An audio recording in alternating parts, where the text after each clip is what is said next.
કોણ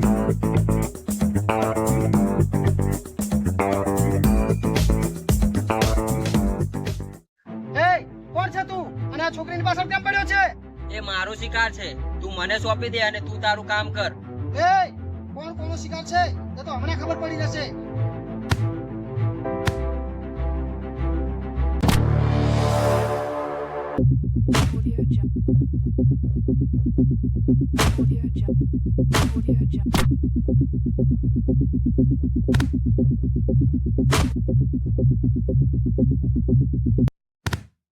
ચાલ ઉભો થા અને આજ પછી જો કોઈ છોકરીની છેડતી કરીને તો તારી ખ્યાલ નહીં. ચાલ જા. આજે તો તારો દિવસ હતો એટલે તને છોડી દઉં છું, પણ આનું પરિણામ જોઈ લેજે. જા તારાથી થાય કરી લેજે. જા.